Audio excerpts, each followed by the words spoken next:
folks. I hope you're all surviving, staying in, and I find a lot of people are doing extra baking and extra projects, and hopefully you're finding your way through all of this. But as we're in this, what we call Holy Week, and doing a lot of reflection, hopefully, I wanted to just share a little devotion on what I feel like would probably go along with Good Friday. Something that just kind of came across my personal devotions this week I wanted to share with you.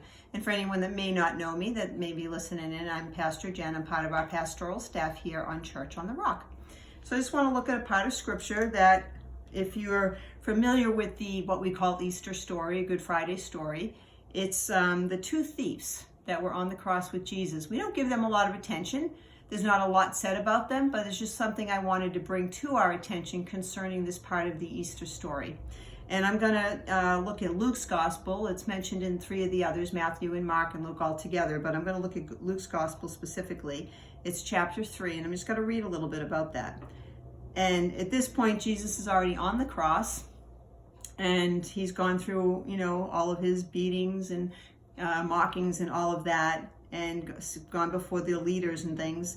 And so now he's at that point, and this is where we're going to pick up with the story. It says, 2 others, both criminals, or in some translations will say thieves, were led out to be executed with him. Finally, they came to a place called the Skull. All 3 were crucified there. Jesus was in the center. The 2 criminals went on either side.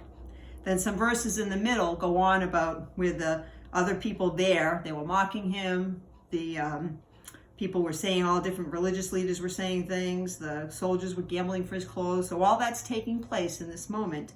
And then further down, picking up with verse 39, one of the criminals hanging beside him scoffed. So you're the Messiah, are you? Prove it by saving yourself, and us too while you're at it. But the other criminal protested, don't you fear God, even when you're dying? We deserve to die for our evil deeds, but this man hasn't done anything wrong. Then he said to Jesus, remember me when you're in your kingdom. And Jesus replied to him, I assure you this day you will be with me in paradise. And that's all that's said with these 2 men. And it was something that struck me as I was rereading this story. Because when I come to this time of year, I always like to read through all of these verses of scripture that have to do with this time of year. And I thought about that. Here's Jesus in the middle, and you have 2 thieves. And I was thinking about the fact that there is only 2 kingdoms, and there's only 2 answers. And here's 2 men that are hanging on either side of Jesus, and he's the only answer. And one thief joins the crowd in scoffing, mocking, and saying, hey, what's wrong with you? Why can't you save yourself? Why don't you even save us? With a tone, with an attitude. The other thief, and the interesting thing to me in this, Jesus never says anything to that thief. But it's the other thief that turns to him and says, hey, what's wrong with you? We deserve to be here. We should die. We are thieves. We're the criminals. Can't you even recognize God when you see him? And so he turns to him, and he's, acknowledging, hey, I deserve to be here. But would you consider me? Would you remember me? And so Jesus acknowledges the fact that he's willing to admit, I deserve to be here. You don't, you're God.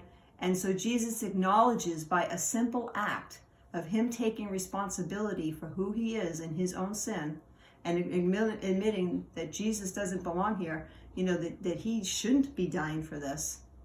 And by a simple confession, Jesus says, this day, I will remember you in paradise. It's not complicated, but there is a decision to be made. And if you look over in Romans chapter 10, Paul made it very simple. It's as simple as this, starting with verse 8. He said, the message is close at hand. It's on your lips and it's in your heart. For if you confess with your mouth and if you believe in your heart that Jesus is Lord, it's as simple as that. It's a matter of confession. It's a matter of believing and to be made right with God. And in verse 11, he says, as the scriptures tell us, anyone who believes in him will not be disappointed. I have had challenges, I have had struggles, I have had questions. From the day that I've given my life to the Lord, I have never been disappointed.